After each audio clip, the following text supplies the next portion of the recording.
ಲೈಲಾ 90ರ ದಶಕದಲ್ಲಿ ಈಕೆಯ ನಗುವಿನ ಮೋಡಿಗೆ ಬಹುಶಃ ಮರುಳಾಗದವರೇ ಇರಲಿಲ್ಲ. ಕಿಲಕಿಲ ನಗುವಿನಿಂದಾನೇ ಲಕಲಕ ಅಂತ ಸಿನಿಮಾಗಳಲ್ಲಿ ಮಿಂಚ್ತಾ ಇದ್ದಂಥ ಈ ನಟಿ ಲೈಲಾ ಅಪರೂಪದ ಕಾಯಿಲೆ ಒಂದಕ್ಕೆ ತುತ್ತಾಗಿದ್ದಾರಂತೆ. ಇದು ಕಾಯಿಲೆ ಆದರೂ ಒಂಥರ ವಿಚಿತ್ರ ಕಾಯಿಲೆ. ಏನಪ್ಪ ಅಂದರೆ ನಗುವ ಕಾಯಿಲೆ.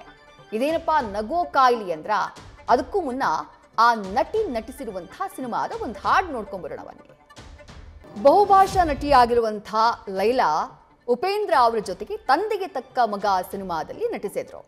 ದಕ್ಷಿಣ ಭಾರತದ ಪ್ರಖ್ಯಾತ ನಟಿ ಲೈಲಾ ಸಂದರ್ಶನವೊಂದರಲ್ಲಿ ತನಗಿರೋ ಕಾಯಿಲೆಯ ಬಗ್ಗೆ ಲೈಲಾ ಮಾತನಾಡಿದ್ದಾರೆ. ನಗದೇ ಸುಮ್ಮನಿದ್ರೆ ಅಳೋಕ್ ಶುರು ಮಾಡ್ತಾರಂತೆ 44 ವರ್ಷದ ಈ ನಟಿ. ಲೈಲಾ ನಗೋದನ್ನ ನಿಲ್ಲಿಸಿದ್ರೆ ಕಣ್ಣೀರು ತಾನಾಗಿಯೇ ಬರುವುದಕ್ಕೆ ಶುರುವಾಗುತ್ತಂತೆ. ಹೀಗೆ ಹೇಳ್ತಾನೆ 30 ಸೆಕೆಂಡ್ನಲ್ಲಿ ಅಳೋಕೆ ಪ್ರಾರಂಭ ಮಾಡಿಬಿಟ್ರು ಲೈಲಾ. ಕಾರಣ ಇಲ್ಲದೆ ನಟಿ ಲೈಲಾಗೆ ಆಗಾಗ ಅಳು ಬರುತ್ತಂತೆ. ಹಿಂದೆ ಶಿವಪುತ್ರುಡು ಚಿತ್ರದ ಶೂಟಿಂಗ್ ಸಂದರ್ಭದಲ್ಲಿ ಲೈಲಾಗೆ ಚಾಲೆಂಜ್ ಮಾಡಲಾಗಿತ್ತು. 1 ನಿಮಿಷ ನೀನು ನಗಬಾರ್ದು ಅಂತ ಹೇಳಿ ನಟ ವಿಕ್ರಮ್ ಸವಾಲ್ ಹಾಕಿದ್ರಂತೆ. ಈ ಸಂದರ್ಭದಲ್ಲಿ ಕೇವಲ 30 ಸೆಕೆಂಡ್ನಲ್ಲೇ ಲೈಲಾ ಅಳೋಕ್ ಶುರು ಮಾಡಿದ್ರು. ಚಿತ್ರೀಕರಣಕ್ಕಾಗಿ ಲೈಲಾ ಹಾಕಿದ್ದಂಥ ಮೇಕಪ್ ಎಲ್ಲ ಹೋಗಿತ್ತಂತೆ. ಹೀಗಾಗಿ ಲೈಲಾ ನಗು ನಿಲ್ಲಿಸಿದ ತಕ್ಷಣ ತನ್ನಿಂತಾನೆ ಕಣ್ಣೀರು ಬರೋಕ್ ಶುರುವಾಗುತ್ತೆ.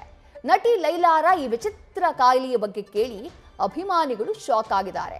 ಅಯ್ಯೋ ಹೀಗೋ ಇರುತ್ತಾ ಅಂತ ಮಾತನಾಡ್ಕೊಳ್ತಿದ್ದಾರೆ.